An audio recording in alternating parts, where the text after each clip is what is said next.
भीम का पोता, घटोत्कच का लड़का बर्बरीक, वो राक्षस कुल का राक्षस है वो, उसकी भी गर्दन बड़े छल से कृष्ण जी ने उसकी धड़ से अलग करवाई थी।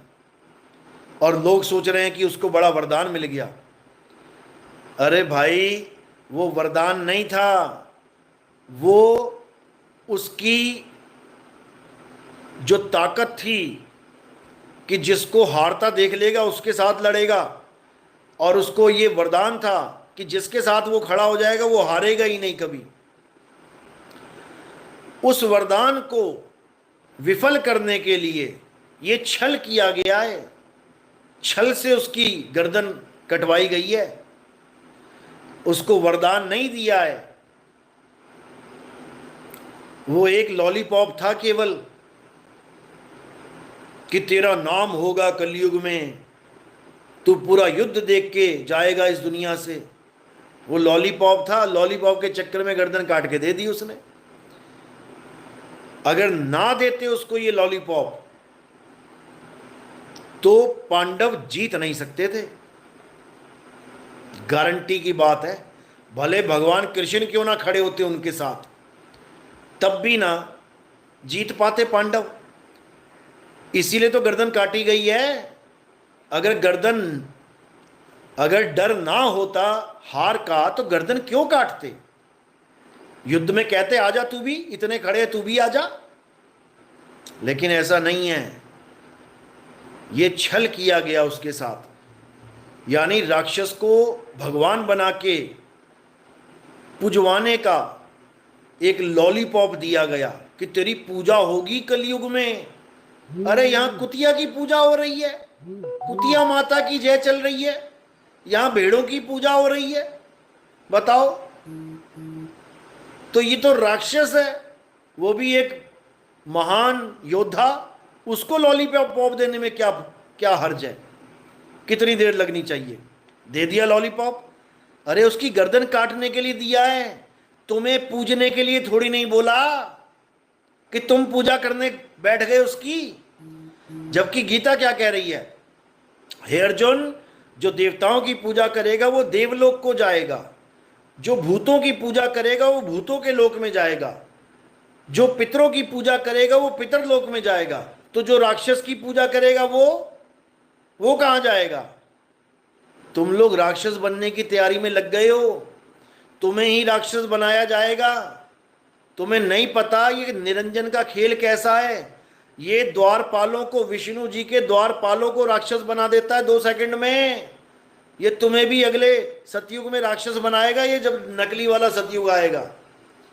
तुम्हें राक्षसों की फौज में कटारे पकड़ के खड़ा कर देगा। जो आज तुम लिख रहे हो हारे का सहारा, खाटू श्याम बाबा हमारा राक्षस है, कुल का राक्षस है। राक्षस की पूजा करोगे फार्मूला सीधा लग जाएगा तुम्हारे ऊपर। गीता में प्रमाण है ये कि जो जिसकी पूजा करेगा, जैसे जिसका भाव होगा वो उसी गति को प्राप्त होगा। इसीलिए बार बार गीता में यह समझाया गया है कि आत्मा को पूजो, आत्मा में रमण करो, आत्मा का ध्यान करो, आत्म ज्ञान को प्राप्त करो, ताकि अंत में तुम्हें आत्म गति प्राप्त हो। राक्षस गति प्राप्त नहीं करनी है। हद कर दी इन लोगों ने, क्योंकि बुद्धि विवेक नाम की कोई चीज है ही नहीं इनके पास। और कोई इनको विवेक दे तो इनको लगता है हमारा दुश्मन है। बताओ। अरे जो बिल्कुल स्पष्ट गीता में लिखा गया है, मैं तुम्हें वो समझा रहा हूं। जैसी आशा और वैसी वासा, जहां तुम्हारा आस है वहीं तुम्हारा वास है। तो ऐसी आस त्यागो जो तुम्हारे पतन का कारण बन जाए। अभी तुम्हें नहीं पता, तुम निरंजन के लोक में रहते हो। यहां हंसते खेलते परिवार शमशान घाट में पहुंच जाते हैं एक पल में। अभी खाटू श्याम के लिए एक कार जा रही थी, पूरा परिवार शमशान घाट में पहुंच गया। एक्सीडेंट हो गया रास्ते में। फोटो खींच रखी है मैंने, डाल दूंगा मैं यूट्यूब पे, समझो। अखबार में भी आया था कि